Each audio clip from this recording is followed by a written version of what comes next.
istrinya. Kami kan, cucu kami harus menanggung seumur hidup.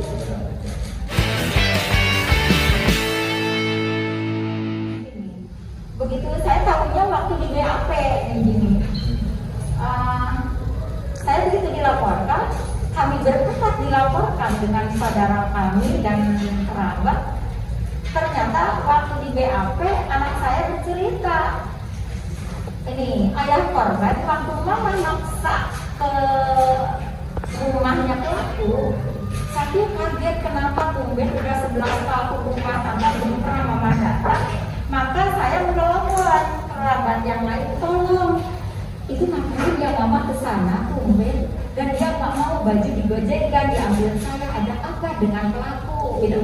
Artinya istrinya ibu nggak pernah nggak pernah pada saat perempuan itu berapa orang setahun yang banyak di situ? Kayaknya lebih udah dari 10. lebih lah. Itu aksi massa ya? Itu udah nggak kabar pada ini, ada yang melerai, ada yang berhenti ringan, dan ada itu waktu itu saya juga ada yang menjambak dari belakang. Itu sudah kalau saya sakit. Bu, dalam kondisi itu ibu menghasut keluarga gak misalnya begini. Enggak, cuma saya begini. Yang pertama saya bilang bangsa karena dia lari. Yang kedua juga saya bilang bangsa, yang ketiga saya jaga itu apa? Tahan itu dia memerkosa cucu saya. Yang kena itu emosi ya? Iya, betul. Karena saya kan takut dia lari dan lepas, bagaimana nih pertanggungjawabannya. Itu yang saya lakukan. Dan di situ saya memang udah panik dan saya ini ayah korban itu setelah saya telepon belum tahu tuh situasi yang sebenarnya. Dia datang, saya dipeluk oleh anak saya, di situ sudah kemaluan dan saya bilang bahwa anak kamu diperkosa oleh kakak ipar kamu. Itu. Maka saya pun dijadikan tersangka dengan keluarga. Nah, saksi. Mohon maaf, saya masih jadi saksi. Cuma saya miris gitu. Saya sudah saya anak cucu saya sudah jatuh seperti itu. Terus saya pun ditersangkakan. Dan perjalanannya pun hingga kenapa kami lapor ke Jakarta tanggal 23-24 itu memang di situ belum ada kepastian hukum. Enggak ada tanggal 24 belum kami pun menerima karena saya sering menanyakan ke kejaksaan bahwa akan dilimpahkan kenapa dia masih ditahan di Polres gitu ya. Dan pada hari Imlek kemarin saya pernah ke Polres itu, ya, itu pelaku masih ada di situ. Nah itu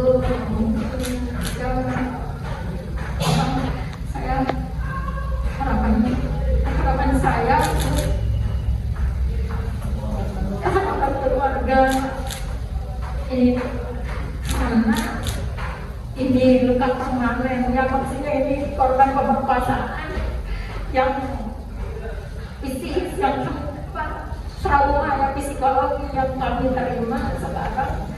Intinya apakah mereka berpikir 18 tahun atau 17 tahun yang akan datang akan seperti apa? Dia itu akan ada dua kemungkinan, dia bangkit ataukah dia depresi ataupun dia mengambil keputusan yang tidak layak setelah dia tahu apa yang terjadi pada dirinya. Lalu itu yang tidak bisa diganti oleh apapun, sebesar apapun bentuk materi ataupun apa itu nggak bisa, karena itu satu. Kalau saya menyebutnya pemerkosaannya itu tidak sebanding dengan apa yang kami rasakan hari ini. Luka cucu kami bukan luka yang bisa diperbaiki begitu saja. Dia pun harus menanggung seumur hidup beban itu. Maka saya berharap pelaku pun harus menanggung seumur hidup. Maka harus memang dihukumlah seumur hidup atau seberat-beratnya. Juga dikebirilah dia menjadi efek jerah ya untuk pelaku-pelaku yang lain ataupun ini menjadi peringatan juga ke yang lain ataupun untuk dia. Dan juga memang meminta pihak kepolisian atau yang berwajib untuk terus mengembangkan permasalahan ini, apa kasus ini dikembangkan. Jangan-jangan apa yang dilakukan ke cucu saya ada kemungkinan dilakukan juga terhadap orang lain yang mungkin tidak melapor gitu ya.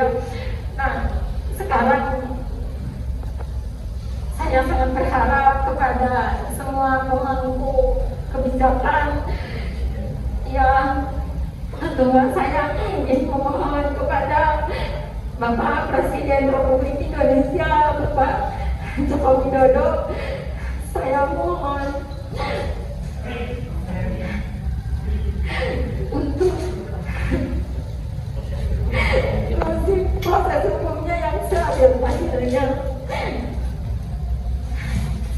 Kami kan cucu kami harus menanggung seumur hidup.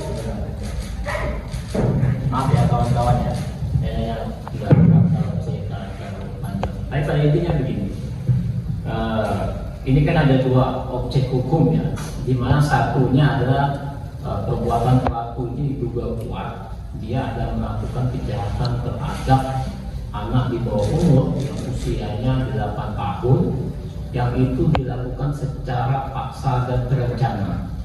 Maka dari itu harusnya majelis hakim yang memeriksa dan mengadili harus melakukan pemidanaan tambahan. Kenapa? Karena di Undang-Undang tentang Perlindungan Anak itu jelas pasal 81 ayat 5. Maka dari itu kita minta aparat penegak hukum untuk mengembangkan perkara. Bisa jadi ada korban-korban lain yang mengalami hal yang sama namun takut untuk melakukan laporan. Sehingga kalaupun diketahui ada dugaan pidana dilakukan oleh pelaku ini terhadap orang lain, maka pasal 5 itu dapat dikenakan, yang dalam hal ini bisa diancam hukuman mati ataupun seumur hidup ataupun dituntut. Maka kita berharap besar sekali bahwa penyidik untuk melakukan pengembangan hukum agar ini menjadi efek jerah bagi para pelaku-pelaku yang lain. Nah, begitu datang ke rumah sakit di IGD, saya meminta tolong dong diperiksa. Begitu diperiksa, kami kaget karena memang menemukan dari yang kasat mata kami yang dilihat itu ada bolong. Sampai dokter langsung bilang, segera ibu ke polisi, saya tidak bisa memberikan keterangan apapun dan tidak bisa lanjut untuk memeriksa lebih lanjut kalau tanpa keterangan polisi. Saya tanya, ada apa ini dok? Pokoknya segera saja ke kantor polisi. Maka saya tidak bertanya, saya langsung pakai ojek saya ke kantor polisi dan menceritakan apa yang terjadi. Nah, waktu ditanya-tanya di rumah sakit dengan kita bujuk sangat lama dan akhirnya dia mau diperiksa, waktu terlihat balon itu dia bercerita bahwa dia itu malam hari oleh omnya itu dari sore hari sudah diantar dan dibawa oleh dia ke rumah kontrakannya, dan pada malam hari tidur berdua sama omnya, dan pada malam itu ditutup lampunya dimatikan, lalu tidur dan dia terbangun dari tidur setelah ada yang menghimpit badannya dan dia merasa kesakitan. Dia katanya mau berteriak takut, mau berteriak nggak bisa, maka dia katanya mendorong badan tersebut yang diduga pelakunya itu adalah omnya sendiri, yaitu namanya Riansah Prasetya. Nah itu pas didorong, kenapa? Bahwa itu adalah om, karena rambutnya pirang. Nah, kenapa bisa kan itu gelap? Tapi kan dari dapur ada lampu yang nyala katanya, terlihat gitu. Nah, maka berceritalah dia ke dokter, lalu katanya ada yang masuk seperti batu bolak-balik dan saya sangat sakit sekali gitu. Nah, setelah itu kami di polisi pun sama memberikan anak juga memberikan keterangan dengan keadaan sakit, dan kami diminta keterangan sampai lewat maghrib. Setelah selesai diminta keterangan, maka polisi menganjurkan besok datang kembali dan diantar untuk membuat visum. Dan sebelumnya saya sudah cerita bahwa tadi sudah ke rumah sakit sebelum ke sini. Nah, pada akhirnya hari Jumat tanggal 14, itu tanggal 12 ya. Nah, kejadiannya tanggal 12 malam, tanggal 13 saya melapor polisi setelah dari rumah sakit. Nah, hari Jumatnya kami diantar dengan Pak Polisi itu ke satu rumah sakit yang berbeda dengan melakukan visum. Kedua-duanya waktu visum saya ada di dalam dan saya ikut memegang korban. Nah, ini yang sangat lebih terperanjat. Waktu di rumah sakit yang kedua, waktu visum itu ada salah satu yang itu karena kami visum banyak ya di situ. Saya juga memegang, dia ada salah satu yang memeriksa menyebut, ibu yang sabar. Ini anak masih kecil, tapi kalau ibu tidak ada maksudnya harus ada upaya untuk nantinya ke depan ibu bisa operasi selaput darah.